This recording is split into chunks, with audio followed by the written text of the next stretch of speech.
AI automation is one of the trending niche ngayon sa freelancing. Ayan, katulad ng nakikita nyo sa likod, no? And ngayon, tuturo ko sa inyo kung paano mag-start, anong kailangang aralin, anong kailangang gamitin, tapos saan makakuha ng clients. So, let's go! So, this is the overview of this video. It's all about AI automation, obviously. We are going to talk about what is AI automation samples, so why clients need AI automation, why upskill from general VA to tech VA or AI automation specialist to be specific, the tools you'll need, what services can you offer, where to find clients, platforms and how much to charge, then where and how to learn. So pakilala muna ako, I'm RJ Villamer. I've been freelancing since 2017. I started Upwork in 2018. I am a top rated plus freelancer now and I earned 100,000 plus USD na. Now I am specializing in AI automation. And ngayon, I'm earning at least $20 to $60 per hour on each client. And then, currently, I'm having 3 direct clients, which means, ayun yung mga clients ko outside Upwork, no? And, I also own an Upwork agency and AI automation agency. Ayan, bale, ito yung Upwork profile ko. So, ayan, yung pangalan ko. Tapos, ayan, 100K plus total earnings. Tapos, ito yung profile overview ko. So, check nyo na lang kung gusto nyo. Andyan lang naman yan. Huwag nyo lang kopyahin mga kuys, kasi, syempre, ayokong nakokopya yung profile ko.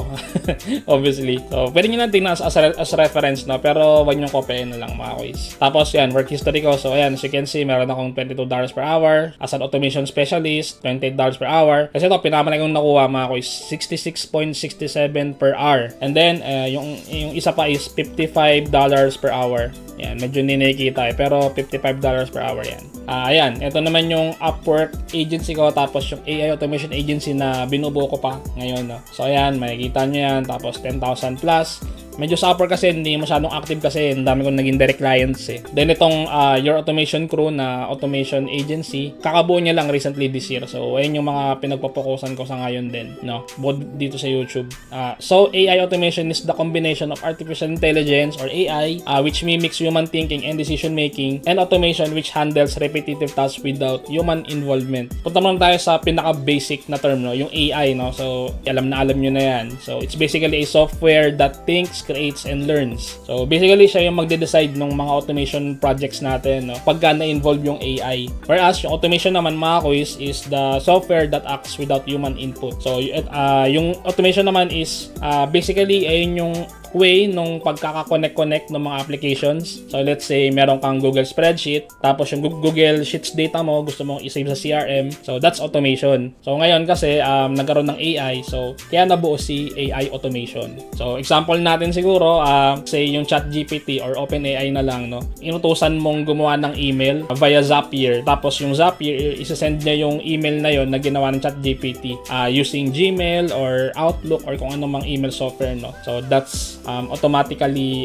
creating emails and sending emails. So I'm going to show you some AI automation samples na ginawa ko. So ito, ginawa to sa Zapier. And ang pangalan ng automation na to is content repurposing automation. Basically, ano yan mga kuys, bale, long podcast kasi to. Tapos kino-convert niya to shorter clips, automatic. AI lang. So gagawin niya, pagka na-upload na yung video dun sa YouTube nila, ipapasa dun sa AI, bale, kukunin niya yung mga important parts ng podcast na yon. Tapos, i-convert niya into shorter clips. Nagawa siya ng mga Reels, mga TikTok, mga YouTube Shorts na video. Tapos automatic mag-upload na siya dun sa mga social media platforms na minention ko. So, yun na yung ginagawa niya. So, it's a 5-step automation kasi iba-iba sila ng mga triggers eh. Pero that's it, no? So, ito naman is appointment confirmation. So, ginawa naman to sa make.com. So, mamaya i-discuss natin yung mga automation tools na yan, no? So, mangyayari dito is, meron kasi itong involved na AI agent, mga kuys. Tapos, yung AI agent na yon, siya yung tatawag dun sa mga leads. Let's say, nag-fill out ng form or nag-fill out ng survey, tapos nag-set ng appointment, tapos hindi confirmed. So, gagawin nung voice agent is, tatawagan niya isa-isa yung mga leads na yon para itanungin or tignan kung confirm ba yung schedule na binook nila dun sa calendar or sa form na fill out nila. So, kapag confirmed, papasok siya dito sa CRM nila, which is yung Service Titan in this case. Let's say, yun, additional sales sa kanila kasi nag-confirm yung lead na confirm yung appointment di ba? Otherwise, pag hindi naman nasagot, meron ding AI doon na eto, hindi nasagot, ima-mark pa rin sa CRM na hindi nasagot, tapos tatawagan na lang ulit nung AI agent. Siguro kinabukasan or later or depende kung ano yung preferred nung client or ng ng customer kung anong oras ba sila tatawagan. So yun. And ito naman is created using NetN. So this is an applicant assessment. AI powered siya. So mangyayari dito, pag nag-submit ng application, yung applicant via Google Form, papasok dito sa webhook na to. Problema kasi sa NetN, wala kasing Google Forms na trigger eh. So ginawa ko, Google Form, tapos mag-send sa webhook, which is itong webhook na to. Tapos ang mangyayari is yung AI agent na yon is i-assess niya yung profile nung applicant saka yung job description. So kasama na dun yung i-check yung English skills, yung video introduction, tapos yung credential nga dun sa resume kung okay ba dun sa job description. So kapag okay, papasok siya dito sa CRM ni client, mag-save yung details ni applicant. Tapos mag-send ng email for interview. Yung email na yun is meron siyang link dun sa calendar nung HR or nung recruitment manager. Tapos pagka okay na yan, yun, mag-send ulit ng another assessment ulit dun sa applicant na yun, which is yung predictive index, kung familiar kayo dyan. So naka-connect yan dito, naka-integrate. Otherwise, pagka ang assessment ni AI is no, mag-send ng rejection email dun sa applicant na hindi pasok yung qualification, mga ganyan. So ayun, AI na lang yung nag-assess dun sa mga applicants. So why clients need AI automations? So these are the main reasons. So first one is to save time and increase efficiency. So basically, syempre, ba't ba tayo nag-automate? Kasi syempre, yung para ma-reduce yung mga manual tasks natin. No? So ibig sabihin, napag-save ka ng time. Tapos yung time na yun, pwede pa lang na magamit sa ibang bagay. So kaya kailangan ng mga clients ng automation. Other than that, reduce cost. Kasi kung let's say mag-hire ka ng tao para gawin yung mga day-to-day tasks or repetitive task na yun, kasi syempre additional cost pa yun sa manpower. Whereas kapag in-automate mo, ayun na lang, di ba?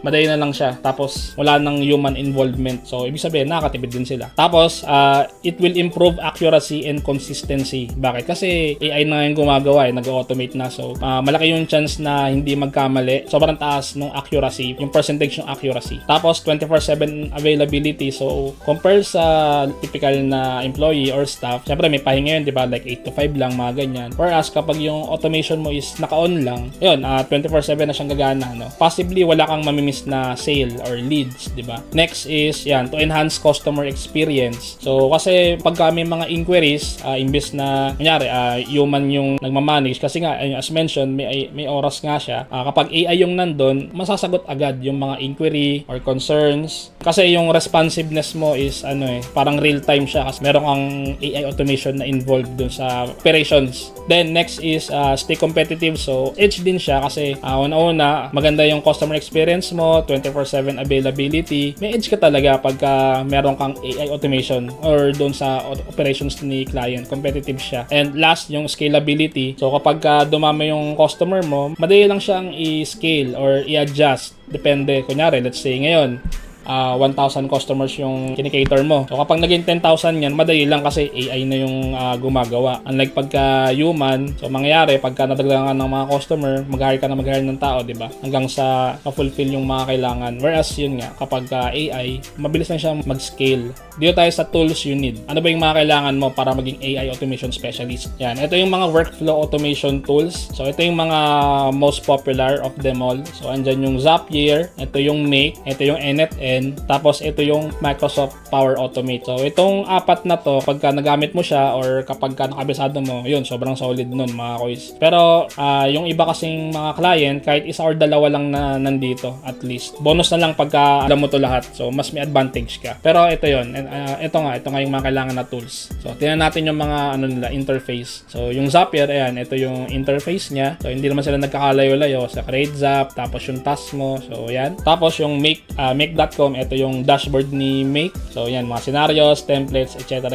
Then ito naman yung NetN. So ito yung pinaka sikat dun sa lahat ng binanggit. Though sikat naman yung Zapier sa Make, pero ito yung mas may demand, NetN. So ayan siya. Tapos ayun, mas complex yung mga automations na magagawa mo dito compared dun sa dalawang binanggit ko. Tapos ito naman yung Microsoft Power Automate. So Microsoft, kung gusto mong mag-automate using Microsoft applications, so ito yung pinaka maganda na gamitin. Though magagawa mo pa rin naman yung mga kayang gawin doon sa Zapier sa Kamik sa NetN dito. So kung nasa Microsoft space kayo or yung client mo, yun, Microsoft Power Automate yung pinaka magandang gamitin kasi may license na to di ba? So may free license to, mga koy. So pwede kayong mag-start from there. So ito naman yung LLM tools. So ibig sabihin ng LLM tools, yung large language model. So nandito yung OpenAI, Claude, Gemini, Grok, saka DeepSeek. So ayun yung mga common na ginagamit. Pagka kasi tinawag na AI tools masyadong generic. So ang tawag sa mga to mga quiz is LLM tools or large language model. So ito yung mga software na kakailanganin natin sa mga automations natin. Kasi ito yung nag-iisip para sa atin. So nag-iisip, natututo or nag-train. So for example, kung mag-create ka ng draft email, hindi mo yun magagawa pagka wala tong mga to. Kasi walang magda-draft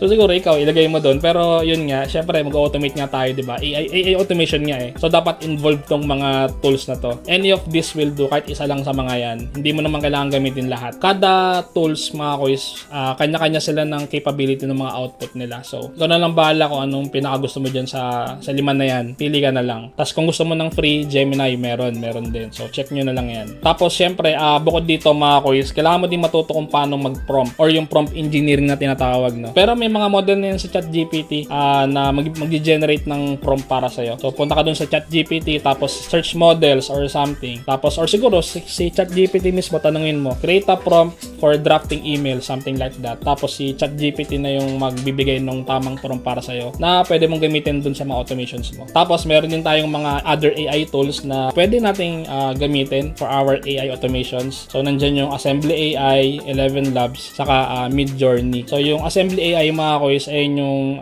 nakakaintindi ng mga speech. Tapos ayun, nakapag-transcribe din. Actually ito yung ginamit ko dun sa isang automation. Yung kanina pinakita ko, yung content repurposing. Sa kanya ko pinapa-analyze yung mga important parts ng podcast. So sobrang powerful nitong mga AI tools na to. Then ito, 11 Labs. So pinaka-popular na text-to-speech software. So ngayon, alam ko meron na rin siyang conversation AI na capability. Tapos ito, Midjourney for generating AI images. So meron silang API access, meaning ma-automate mo siya. So ano ba yung mga services na pwede mong i-offer? So ito yung mga example. So ano ba yung AI file management system? So let's say meron si client na Google Drive. Tapos yung Google Drive na yon hindi maayos yung mga files na kumbaga nakakalat lang doon. So pwede mong gawin is mag-develop ka ng AI na file management system na i-analyze niya kung anong klaseng file via content or via file name siguro. So let's say gusto niyang ipaayos yung mga financial documents niya. So pwede mo i-prompt doon sa automation mo na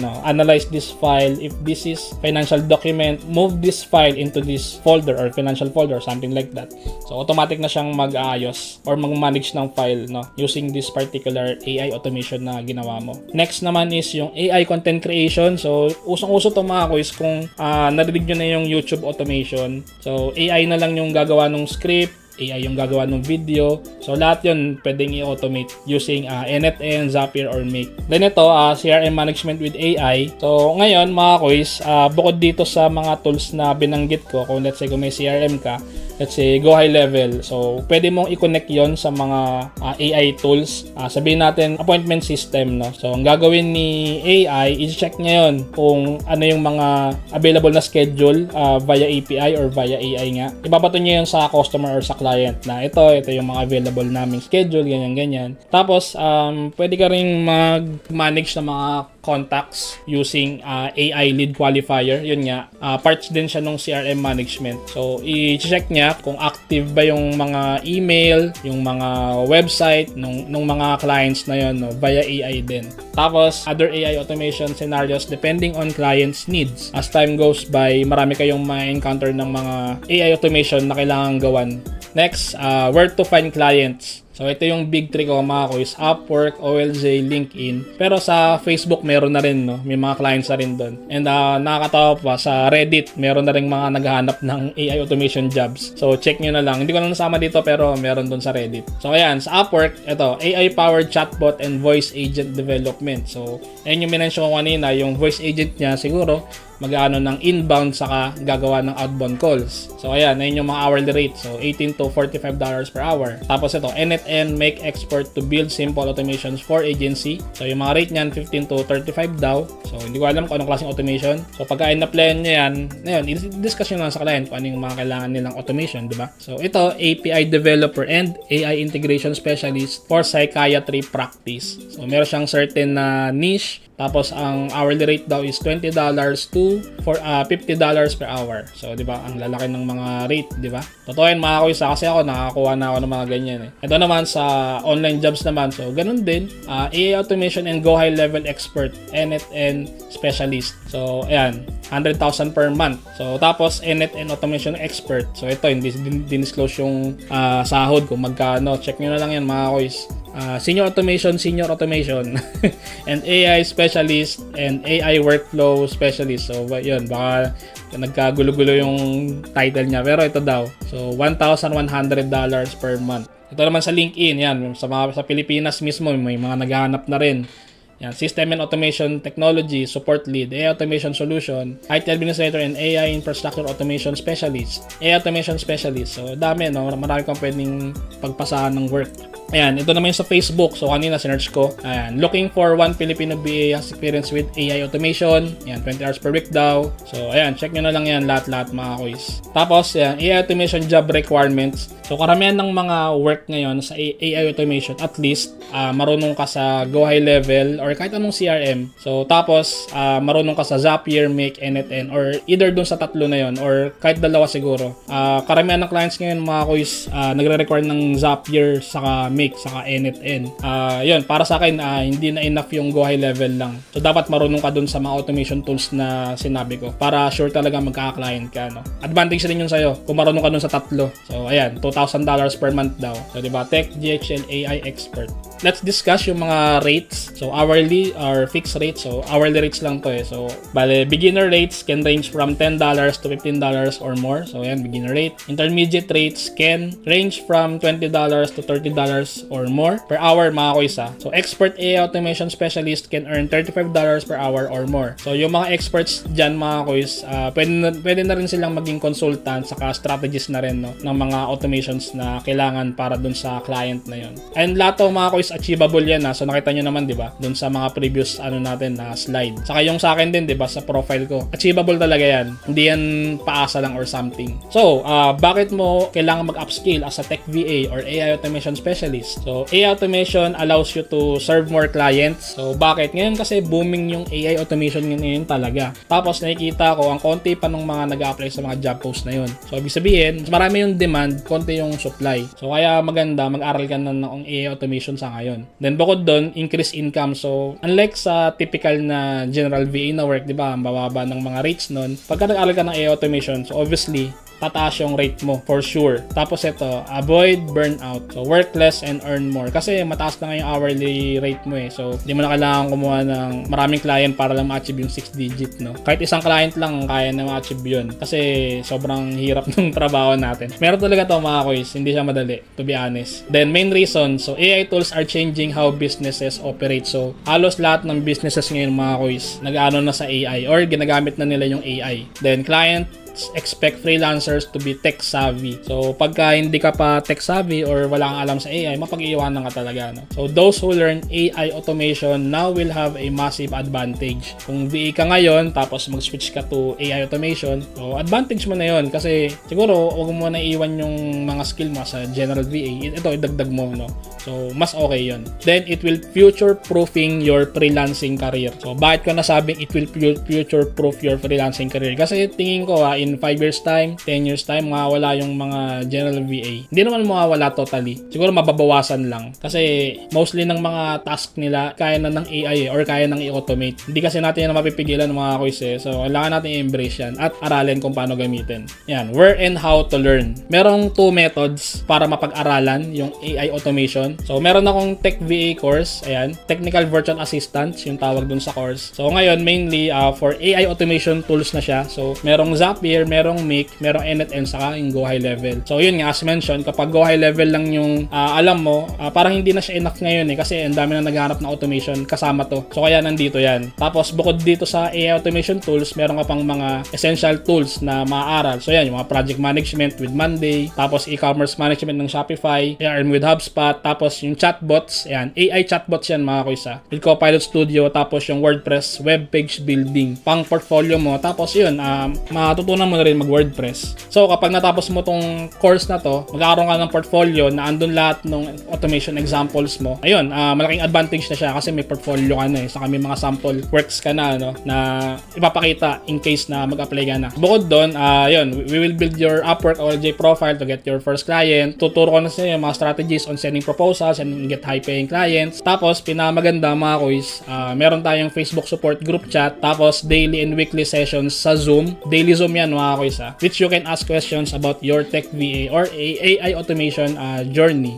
Yung Zoom natin, daily saka weekly. Maraming tao doon, pwede kang tumambay habang nagtatrabaho. Panoorin mo lang kami kasi minsan nag-share screen kami ng mga ginagawa namin doon. Mga AI automation yung mga ginagawa namin. So matututo ka talaga doon. So ito yung mga testimonials ng mga enrollees namin. No? Kasi yung tech VA course namin, 1 year na siya. So ayan, marami na rin natulungan, di ba? Ayan, meron dito sa Reddit na nag-post nito. So hindi ka lang kung sino yan, hindi ko na inalam. Kasi may nagtatanong ng tech VA course dun sa Reddit. Check nyo na lang kung gusto nyo. Then ito, yung isa, first client niya daw, $10 per hour. So ayan, di ba? So possible. Tapos ito naman, nakakuha siya ng 130,000 pesos per month as an AI automation expert. Lupit, di ba? Kasi ito namang isa mga kuys, dati tong OFW na mapapauwi na. So nag-aral ng Zapier, Make, tas NetN, yun na. Nakakuha na siya ng work as an automation specialist. So nakakatuwa lang na may mga ganito palang story na natutulungan tong course na to. Meron pa dyan mga dating Grab driver, dating nagbabayan sa ng motor. So check nyo na lang yung ibang testimonials dun sa Facebook page namin, saka dun sa website. Bale, ito pala yung website namin mga kuys, technicalvirtualassistance.ph. So check nyo na lang dyan yung link na sa description box naman. So ayan, AI automation tools, ayan. Tapos other essential tools. Tapos ito yung mga portfolio nila. So ayan, itong portfolio na to mga kuys, ito yung pinaka-paborito ko sa lahat ng nagawa nila. So nakakuha to ng 15 interviews, tapos nakapag-close ng 2 client as a beginner, as a newbie. So ganun kalupit, di ba? So ayan, check nyo na lang to. Tapos may mga rito yan, yung mga testimonials. So check nyo na lang yan kung gusto nyo talagang malaman kung meron bang nangyayari sa course na to or sa tech VA course namin. Tapos yan, may mga testimonials dyan. Tapos ito, yan, yung community namin. Ito yung anniversary event namin. So namigay ako dyan ng ROG Ally. Swerte nung yung nanalo nun. Actually, hindi pa to lahat kasi ang haba masyado nung screen. May mga humabol pa dyan. So ang dami namin nun. That's our tech VA community. So kung gusto mo mag-join, ayun nga, mag-sign up ka. Kung hindi naman, edi okay lang din. Walang pilitan, no, mga kuys. So kayo bahala. Hindi ko kayo pinipilit mag-enroll. Speaking of that, mga kuys, so next tayo. So kung ayaw mo mag-enroll dun sa course, may mga free resources ka naman makukuha. So sa YouTube, search mo lang AI automation tutorial or yung YouTube channel ko mismo. Marami tayong free content. Yung Go High Level na course, binigay ko na yun ng libre. Tapos yung Make, libre din. So kayo na bahala mag-consume. Libre na lang yun. Wala na kayong kailangan bayaran. Tech VA Facebook community. So pasok rin kayo dyan, mga kuys. Libre lang din yan. Tapos pwede kayo magtanong doon kung gusto nyo. Walang bayad yun. So again, mga kuys, di naman kayo nire-record mag-enroll dito. So kung gusto nyo mag-enroll, edi okay. Ang magiging advantage mo lang dito is yun nga, kasi merong community na magsusupport. So kung in case may tanong ka or nahirapan ka sa ganito, ganyan, pasok ka lang dun sa daily Zoom natin. Andun kami, tutulong dun sa problema mo about your task or dun sa automation na ginagawa mo. And yun, that's it for this video. Kung may tanong ka about AI automation, comment ka lang dyan sa baba. Other than that, pwede kang mag-join dun sa community namin as mentioned. And yun, see you on the next video.